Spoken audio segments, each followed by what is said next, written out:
Hey, welcome back to the RCDiesel channel. I just got back in off the road from a service call today. I did air conditioning on a T800 Kenworth, and I was going to service a backup generator it's got a big cam Cummins in it, but we were leaking fuel badly out of the throttle shaft, so I left that one. We're going to get some parts and see if we can fix that one up. That unit can't be down, so we'll see what we do there. And then I went to another backup generator, and that one is a Case 504 BDT engine, kind of a cool old tractor motor on that generator. Just doing some service work on there, nothing too crazy. Here's a quick clip of that one after I had it running.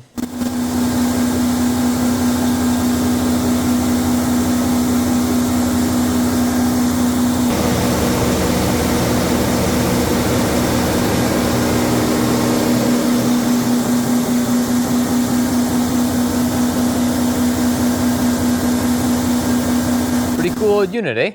Anyway, that's not what we're here for today. Okay, so today's video is part 4 of changing the traction clutch and PTO clutch on this 4020. So if you've been following along in this series, so far we split the tractor, tore the clutches apart, checked everything out, figured out what we needed to do, and that was basically part 1. Part 2, we had the flywheel machine, we put a new rear main seal in, show you how to use that tool. We set the clutch up on the bench, new traction clutch, PTO clutch, and pressure plate, showed you how to make those adjustments and set that up properly with the tool for that. Then we bolted that stuff all together, and that was ready for the front half of the tractor. Now the second half of the tractor was part 3, tore that all apart so we could change the release bearings for the PTO clutch and for the traction clutch, and then we found out the shift forks were wore, did a whole bunch of stuff all in there, welded those forks up, fixed everything up. Now that's all back together and working great. Today, part 4, we're going to bolt this tractor back together and kick it out the door. Except it never goes that smooth. Let's see where the adventure takes us today.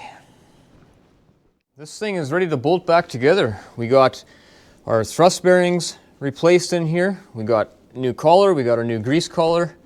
Now when I spin this, it doesn't hit anymore. Can't hear it making any noise. We got our pivot shafts all back together. Our PTO linkage is hooked up in the back. On this side, we have test fit the clutch. We set up our traction clutch finger height. We set up our PTO clutch finger height. Double checked it after I put this back on. The flywheel bolts are torqued. The pressure plate bolts are torqued. And locking tabs are locked. It's now ready to bolt this tractor back together. So, you know the drill. Don't put these things back together or anything back together with bolt holes that look like that. Take a minute and clean those bolt holes out. Clean your bolts. Like that stuff, don't put stuff back together with yucky bolts like that. Clean it up properly. Take a few minutes, and that way it'll go together real nice for you, and the next guy that takes it apart won't be fixing damaged threads. There, we got our bolt holes all cleaned up on the bell housing, and we got our bolts all nice and clean. One last step is to get a little bit of anti-seize on those splines, and that will help the tractor slide together, as well as it'll help keep it from rusting inside there and making those discs stick on the spline. Sometimes they get kind of stuck on there and don't want to slide too good, and it makes them drag, and we don't want any of that. This will help prevent that from happening. So at this point, I guess I'm ready to squish this guy back together. So I guess I got a little bit crooked here when we rolled it apart. So I'll have to do a little bit of jacking around to get it back in place, but I know my front jacks have dropped down some, so the back probably too. So I'll get it close together, get it kind of started, and then I'll be able to sort of see where I need to level these off to, and then we'll squish it together.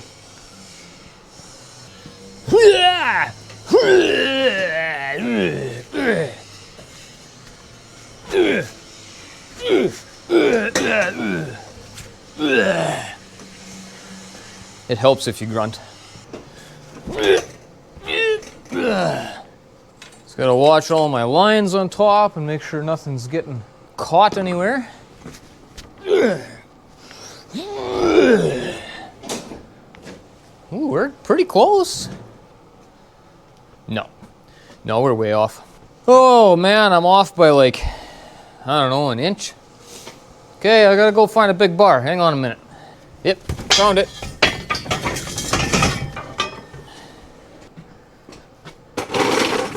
Put the bar under the splitting stands. Just watch out. I'm gonna send it your way a little bit there, so just careful. There we go. How's that? Are we close? Oh, I went too far. Why didn't you tell me? How many times do you want me to push this thing around here?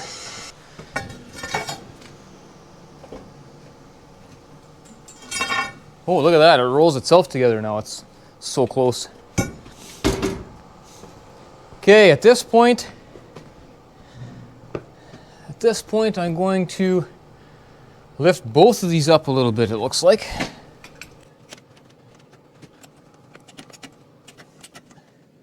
Yeah, a little more. Okay, see how that goes. Oh, there we go. We just hit right there. So what we got happening now is the splines are starting to engage, but they're not lined up quite perfect. And that means we're going to get our bar on the flywheel and spin the flywheel a bit, and that'll move those splines around.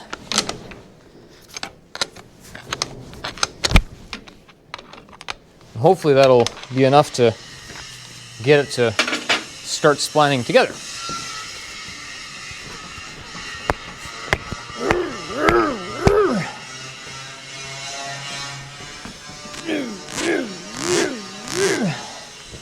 Okay,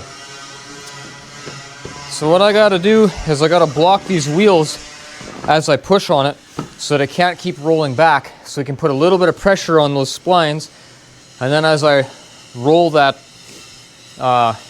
flywheel around, that pressure should help it engage.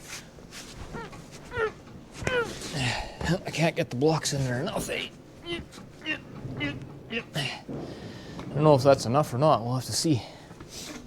Okay.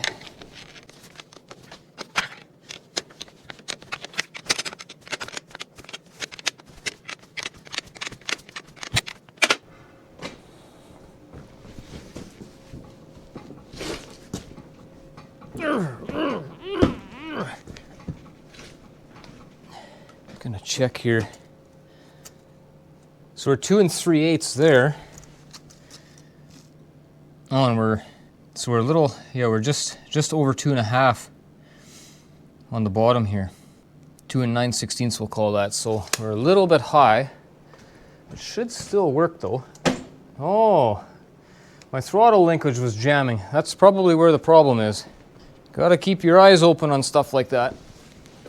There, look at that. Just went in a whole bunch more. A whole bunch of more. Okay, well that was dumb. But that's how it goes. Turn the flywheel some more here. See if we can get it to squish in. Give it the old wiggle. Nope. Turn it some more. Need a different bar. That one's too long. Try this one.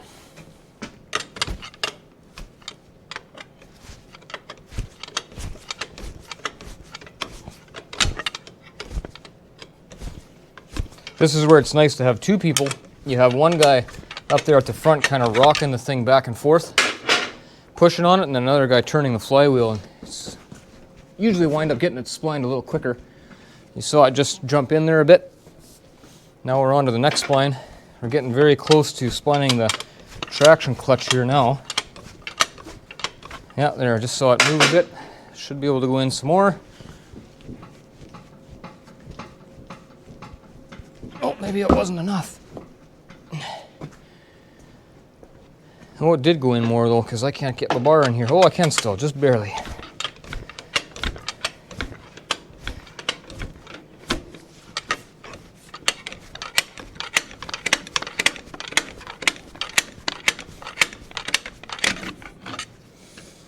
Okay, my dowel is not quite touching on this side.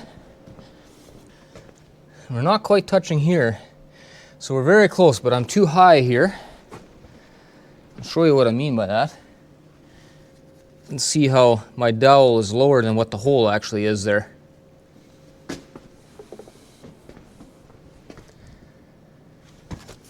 But on this side, the dowel is high, so that means I need to tip the tractor your way. Now to do that, you remember I had these wedge blocks in here. So the axle pivots so the tractor can actually go this way, right? Those are blocking it from being able to move. Now I need to tip it this way to lower that dowel and raise the dowel on this side. My apologies, it's the other way around. I want to lower the hole on this side, not the dowel, because the dowel is on the back housing. On this side I want to raise the hole. So I need to tilt the tractor this way. And to do that, all I'm going to do is take a hammer and tap on this wedge and push it in. And as it jams in there, it will force the tractor to move over like that. Just a little bit. I don't need much, just a little bit. Boop. Is that enough? Tell me when. Oh, you can't see it. No, I gotta go more. It's not enough yet. Well, this side's not even tight, so that's good. Okay, there goes a little more. Ooh, that's close. Probably could stand to go a bit more, but let me look at the other side. Excuse me a second, excuse me. Yeah, it needs to go a bit more.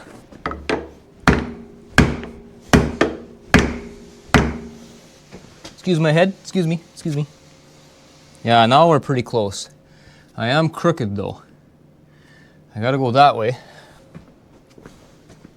Yeah, I gotta move it over a little bit more. Give you an idea of what that's all about. All I'm doing is I'm taking my bar underneath and I just lift up on it and that forces it over. Just a little bit, I don't need much. A little more. I went just a touch too far, hang on.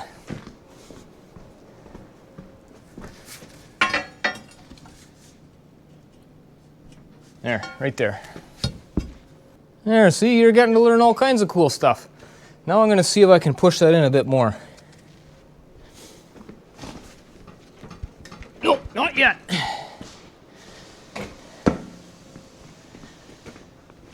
Yeah, okay, see if I can turn the flywheel a bit again. Yeah, there it is. I just felt it move. I don't know if you could see that. Something definitely gave a little bit there.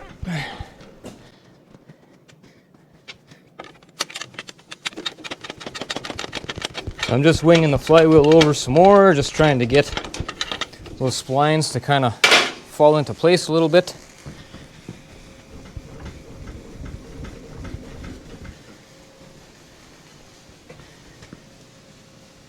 Okay, at this point I'm going to put in a couple of bolts just to help line this up. Oh yeah, and so then as soon as I try that, now I can see that I'm way too low here, so I'm going to go up a touch. There we go. Oh, a little more. Oop, that might have been too much now. Yeah, that's too much.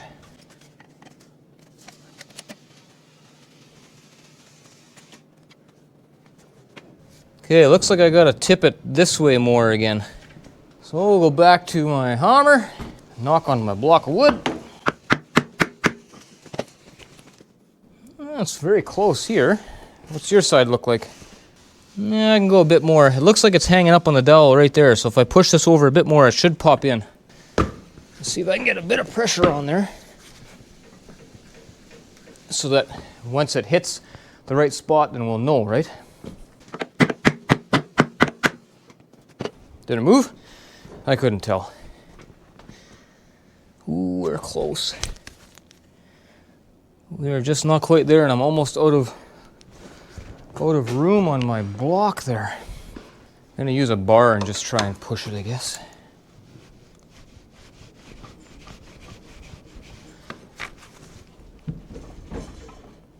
Should be about there.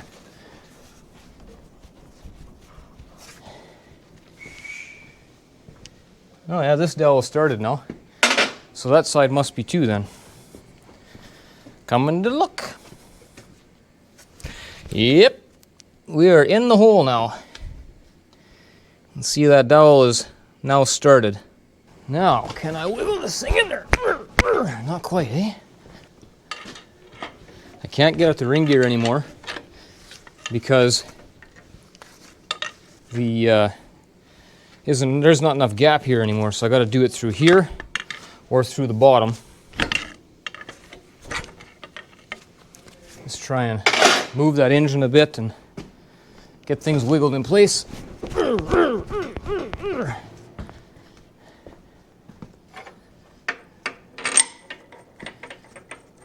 bolt in there.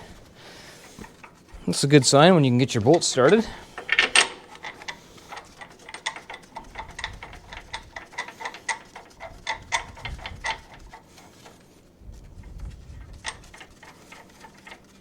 Do not ever use the bolts to pull it together. It's way too easy to wreck stuff. You can put an enormous amount of PSI on components when you start pulling them together with bolt threads, even though it doesn't feel like it's that tight. Do not do that. If you can't push that tractor together by hand, you're not lined up yet. Okay, I know you can't see, but I got the bottom one in on this side, starting with the center one. Okay, center one is started, now the top. All right, now all this pushing I'm doing is making it a little bit hot in here, so I gotta go get my hat because my block heater is getting to be too much. Just hang on a minute, I'm coming back. It's a delicate procedure, gotta take your time.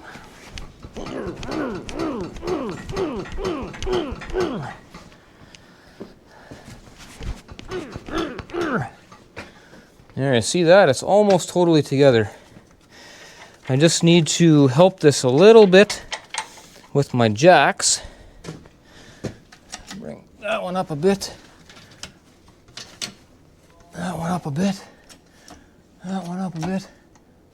Ooh, that's pretty close. No, a little more. This one a bit.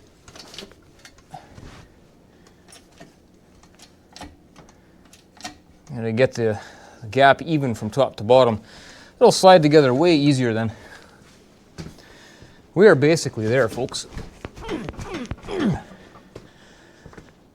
Ooh, that's close.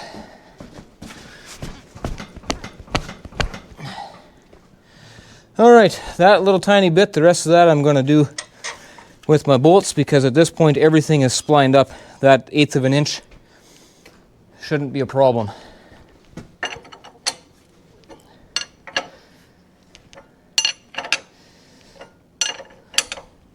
There we go.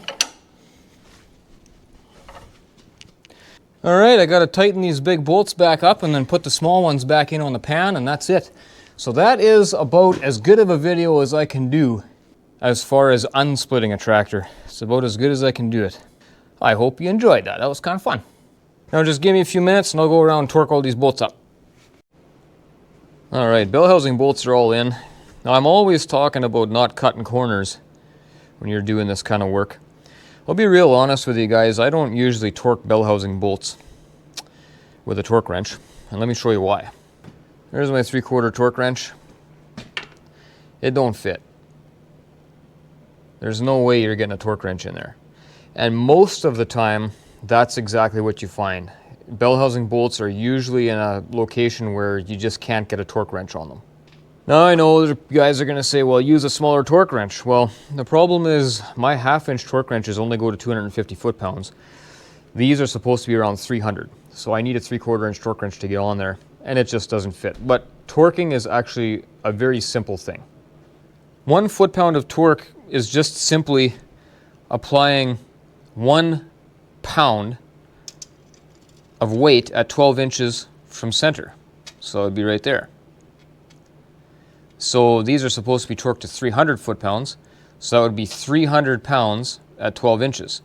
But the problem is I only weigh 140 pounds, so I'm not heavy enough to actually torque this thing at 12 inches. But then if you do the math, I know that if I would go, say, just over 2 feet or 24 inches, so 27 or 28 inches, then all I have to do is put my weight on there, and I'm going to be very close to 300 foot-pounds of torque. I grew up on a farm and we did all of our fixing ourselves, and then I've been wrenching as a career for the last 17 years. So you just, over time, you kind of get used to what it should feel like at so and so many foot-pounds. I kind of know what 300 foot-pounds feels like. So I can get pretty close just by jumping on that bar, but it is nice to double check yourself. You know what you weigh and you can do your measuring. It's very simple actually to do a check like that. There, those bolts are all torqued. the manual way. Well, except for these ones. Those ones I actually used a torque wrench for. These are 85 foot-pounds. These ones are supposed to be 300, so I got pretty close to 300 just by measuring and weighing. Always when you're working on stuff, keep your eye open, whether it's your own or somebody else's, for potential problems. One thing I noticed while working on here is this pin is coming out of the brake. That shouldn't be loose like that. We're missing a cotter pin or something there, so I'm going to fix that. And just like almost everything that I work on, that heater's installed wrong. The outlet of the heater is always supposed to be below the outlet of the block. And this outlet goes around to that side, which is here about, I don't know, a third or 2/3 of the way up the block, maybe right in the middle, kind of right in line with that. So our outlet is right here. So that heater's mounted too high. And I know, guys tell me, Ray, my heater's not a problem, it works fine. Well, I know you think it works fine. Do you know what fine is? Not only that, but yes, it works. It will work like this. I'm sure it works. But we can make it more efficient and we can make it last longer by installing it properly. But I probably won't redo this one because I'm not draining coolant or anything like that. I'm just supposed to change the clutch, so we're probably going to leave it, but it still bugs me. Okay. Let's address this coolant heater thing. I always complain about these. There's a few things that I would do different here if it was me personally. So what I just said about that heater is general. That's just your general how to install a circulating heater. Now let's talk about a 4020 specifically, because that's a really common, popular tractor. There's tons of them around, and most of them have a circulating heater like that. So the way I like to see these is, like I said, the outlet of the heater has to be below the outlet of the block. So again, if we run over to this side, the outlet of the block is right here. So the way convection works is heat wants to go up, right? So what we want to do is we want to take our cold water out of the bottom. I personally would turn this down and run my hose down like this across here, and I would go underneath that hydraulic pump bracket. I would go underneath that so you can't hit the drive shaft. And that hose would then come through here and it would meet kind of like right here. So now I would take that circulating heater and mount it to the frame right here, up and down, with that barb kind of flush with the bottom of the frame. So that line will come from there, go right onto that barb, go up through the heater. Now the top of this is okay, it's fine, but in my mind it can be better. If you look at that engine, I don't know if you can tell this on the camera, but it is slightly sloped up this way. And remember, we just said the hot water wants to work its way always up. So if that engine is sitting there like this, the water is going to want to go up. So it's going to go in here and it's going to want to go this way. So it will heat the motor. It does move around, it's all fine. But if we can help it out as much as we could, what we would be doing is pulling that bung out, which is sometimes a lot easier said than done. But I would be putting that barb in that hole, and I would run my top line in a nice gentle angle across into there. And that way your hot water goes into the back of the head, slowly works its way forward, and then down to our outlet of the block. See, if we look at it from this side, where it's coming in right now is like right in the middle. So it's going to come in the middle, and most of it is going to want to go down these two cylinders and then just out right away. If we put it into the back, as the water cools, it's going to be dropping here, it's going to be dropping here, it's going to be dropping here, it's going to be dropping here, because the hot water is trying to go up, and as it cools, wherever it starts, wherever that temperature magical point hits, it'll start to work its way down. So you'll get a much more even heat of your head and your block, and then you're helping the convection by dropping it out the bottom instead of lifting it out the bottom like it is right now.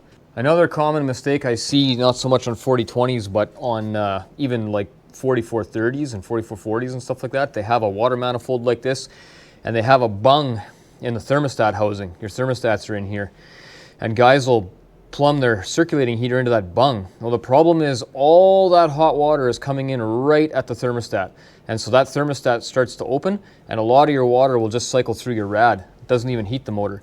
So then guys complain that, yeah, the circulating heater works, but I have to have my tractor plugged in for like 10 hours before the block is warm. Well, that's because most of it is going through the rad. So you got to pay attention to that stuff, and I always say there's just something to be said about a finely tuned machine That applies to all kinds of stuff, even circulating heaters. If we do a nice job of putting our circulating heater in, it's just going to do a way better job of warming up the engine. It'll warm it up quicker, it'll use less hydro, and the whole thing is just going to be more even and more efficient. So there we go. I hope you learned something out of that. Okay, everything on this side is hooked back up. We've got our oil sensor, throttle linkage, wiring, our hydraulic lines, and brackets and everything that holds that. I snugged up the alternator as well. I'm not going to touch the coolant heater. I still have that access cover to put back on and the one underneath, but before I do that, we got to set our PTO clutch and our traction clutch on the other side. I did put a new clip on that pin to hold it in place. Obviously, bell housing bolts are all torqued, and the bottom oil pan ones as well. And on this side, I got that line hooked up with the bracket back on. Got the wiring hooked back up to the starter. I should be fixing that stuff up, but I'm not going to take the time on this one. They didn't want me to do anything with the electrical. And then we got to adjust this clutch because it's way off. We were supposed to have 1.5 inches of travel, and we have like, I don't know, is that 5 inches? So we got to fix that. The adjustment is right to the end. So we'll get you propped up here and we'll show you how to adjust the clutch on a 4020. Okay, so the way you adjust this is with this bolt. If you loosen that bolt off, there's an arm in behind here that is splined to that shaft that will rotate the shaft independently of this guy. This guy just pivots freely on there. So right now we have like just way too much play there. We need 1.5 inches, which would be like about that much. Something like that. So we're going to loosen this off and, oh, I think we have to move it forward actually. So, ooh, that's not a good sign. Okay. Okay, now this should be free. Yeah, see, it's, you can move that guy independent. Okay, we make sure this is right at the end. We'll tighten it up.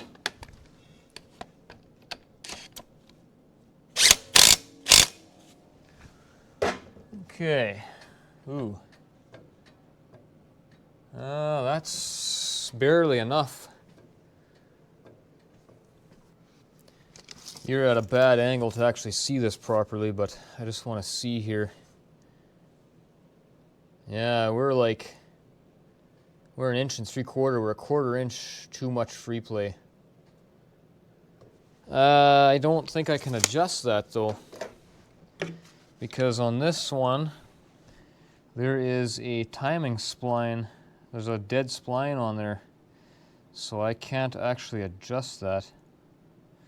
I'll be back. Let me think about this. Yeah, so that is the maximum adjustment that I can get out of this. There's nothing I can do to get more. So I know we machined the flywheel, which will move the fingers away, which will increase the amount of play here. But other than that, I am not sure. The fork is fairly tight on the splines, and I welded and re-slotted those forks, so they're pretty tight compared to before. The bushing here is not amazing. Well, you can see that pedal moving in and out, but it doesn't, like the bushing is not, I can't lift it up and down a whole bunch. So it's not like completely wore out there either. So I don't think I can do anything more about that. I think this is going to be as good as it's going to get. Okay, that sucks. I guess one other thing to note here is when you do this clutch adjustment, according to the book, you're actually supposed to be running the engine at 1900 RPM, which is almost full throttle. So once I have this thing running, I'm going to double check that adjustment and maybe it will tighten up and then I'll have to back it off some. We will see. I am not sure how much of a difference that would make. I don't know that I've ever tried it any other way, so I'll have to see about that. But I don't want to run it like that in here and smoke it all up. I'm not done in here yet, so I'll check that in a little while. On the PTO side though, you make a mark on your rod 5 inches from the center of the shaft up the lever, 5 inches, and then you move your PTO to the neutral position. So this is the brake position. That's the neutral position. There's a detent there, right? And from the neutral position to when the clutch is just starting to feel, you're just starting to feel some pressure on the release bearing inside there, it's supposed to be 1 inch. So I kind of just used a magnet to stick that measuring tape on there so I can kind of show you this here because I don't have 3 hands. If we watch the bottom of the tape measure there, so this is the neutral position, and we go forward, we're not quite to 1 inch. We're a little shy of that. So, yeah, depending on where I hold the camera, it's going to make a big difference for you. But when I look at this thing, we are at about a 3/4 of an inch. So it's a little too tight, which means I need to go inside here and adjust those turnbuckles until I get to 1 inch. I'll be right back. Okay, so that's your turnbuckle right there, and you got your lock nut. Okay, so when you work your PTO lever, that's where it moves. And right up in here, that is your detent with the spring. And as you can see, I got a lot of play on this one. So you kind of have to finagle it a little bit. If I kind of find the center of the detent, should be somewhere around here. And the way I've got it adjusted right now, there's my 1 inch of travel. So it's kind of not exact because there's so much play in that detent, but you just kind of have to guess it where center is, and then there you go, 1 inch. Hope that shows up right on the camera. I don't know if I have the angle right, but anyway. That's that. So now the PTO is adjusted. Traction clutch is adjusted as good as I can. So at this point, all I have left is these inspection covers, that one and this one, and throw the hood on and hook the batteries up, and then I can test this guy and kick them out. Yeah, so the clutch does have no more than enough engagement, but there's not much I can do about that unless I would go underneath there and back all those fingers off a bunch more. But boy, that's a nightmare when that clutch is in the tractor, and it is set to where it's supposed to be. So I think, being that this tractor just lives on an auger, it just moves from bin to bin, and that's really all it does. I think I'm going to leave it. I'll talk to the customer and see what he says. But I just don't know of any way that I can improve that without doing a lot of extra work. And as far as the PTO, it looks like the brake is wore out too, which would require another split. So we have our adjustments all where they're supposed to be.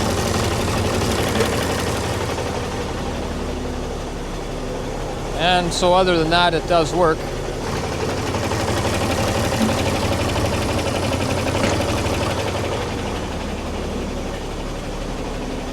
Yeah, that brake is just barely hanging on there. If we were going to fix that, we would need to split it right there. So I'll talk to him and see, but I'm assuming they're not going to want to bother with that. All right, folks, that does it for this one. Or am I?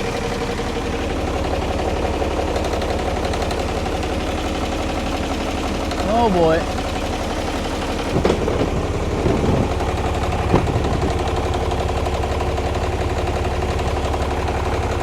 So that looks to be coming from the hydraulic fitting on the pump up there, but I wasn't even into that part of the tractor. Oh boy. Yeah, it's not coming from any of the lines that I had undone at the top, and it's not the steering lines leaking.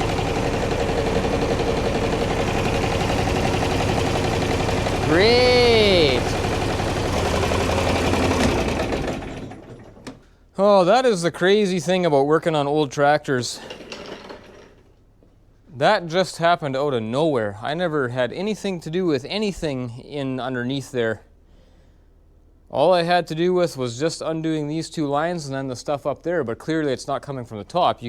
I can see it underneath. It's coming from that main fitting coming off the pump, which means to get that out of there, I gotta pull the hood off again. I gotta take the fuel tank out, take the cooler out and the rad out, and then take all these lines off, and that top cover has to come off, and then I can get at that thing. Either that or I have to drop the axle off of it. Because there is just no way that I can see that I'm going to get a wrench up in there. But I think the O-ring is blown on that fitting, which means it needs to come right out of there. So, oh boy, oh boy, oh boy, oh boy. There, now that I move the steering, a guy can get a closer look at that, or a better look at that fitting up top there, where it appears to be coming out of. Oh, that's very frustrating. Okay, I talked to my customer, explained what was up. He's not too worried about the traction clutch. And he's not too worried about the PTO brake, but as expected, he wants that leak fixed. So now I get to start over on this one. Tear the whole front of this thing off so I can get down at that pump underneath there. It might take a little bit less time to drop the axle off, but then you're working underneath there with all this stuff falling in your face with everything that you do.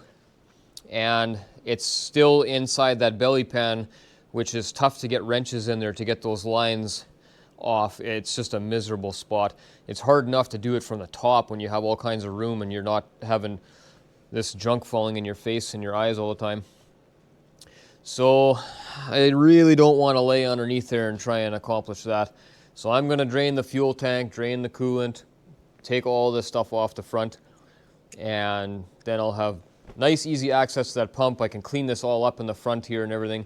Maybe I'll find where some of this other oil is coming from and fix that too. I don't know. See what happens, I guess.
Okay, decided I was going to save myself a pile of time.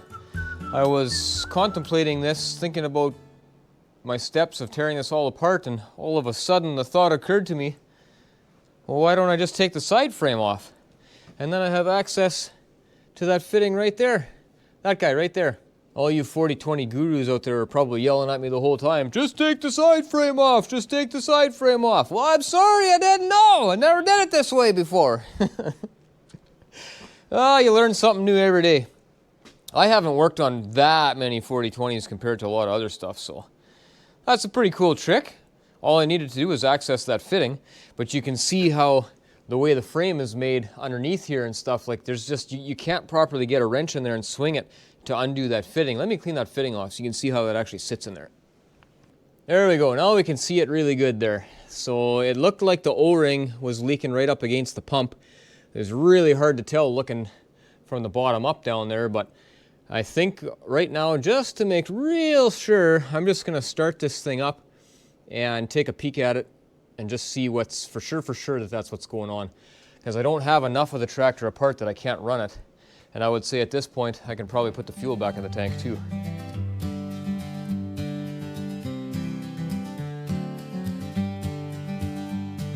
Alrighty, let's smoke it up in here and see where we're actually leaking.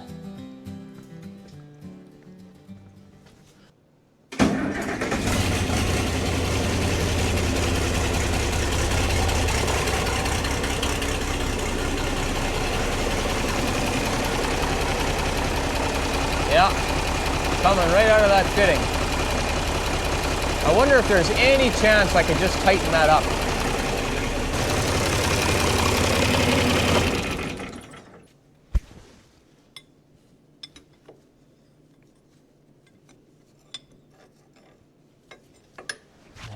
Just no way to get on there. And I don't have a crow's foot big enough. Well, why don't we just use this big crow's foot then? I doubt it's going to be loose. That O-ring is going to be shot. Oh, it is bigger. It's 1 1/16 inches, so I don't have a big enough crow's foot. All right. I threw a wrench on this line to take it off as I was starting to take this apart, and that whole fitting moved. It was wobbling side to side. So that prompted me to try a little harder to get a wrench on there, which I eventually wiggled it in there enough to get it on. And that nut was really loose. It was really loose. So I gave it almost half a turn, snugged it back up, and I haven't checked it yet, but assuming that it won't be leaking now. So let's see. That never happens to me. I always have to go the long way around to fix stuff like this, but if the O-ring is okay and it just needs to be tightened up, then why go through all this extra work?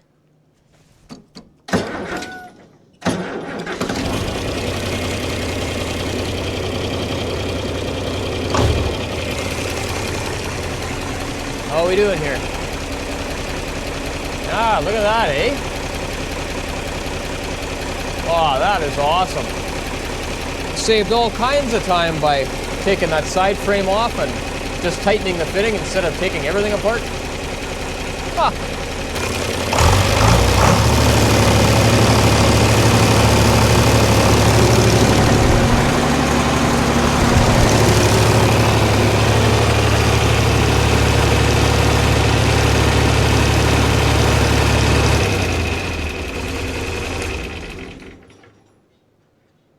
Okay, it's all back together again. I did wind up taking that fitting out and putting a new O-ring on there just to make sure it's going to be good. I don't want it to start leaking again later. So I thought I was into a big job here, but the reality of it is it took about 6 minutes to take that frame off and about 6 minutes to put it back on. So that's pretty easy to get to, actually. If you ever run into that problem, just pull the side frame off. That's what I learned today. Okay, that's it for this one, folks. I hope you enjoyed that. I hope I gave you some decent information on setting up your clutch and what all the processes involved if you ever want to do one of these yourself. Hopefully it was technical enough, but not too technical. And with that, thanks for watching. See you next time.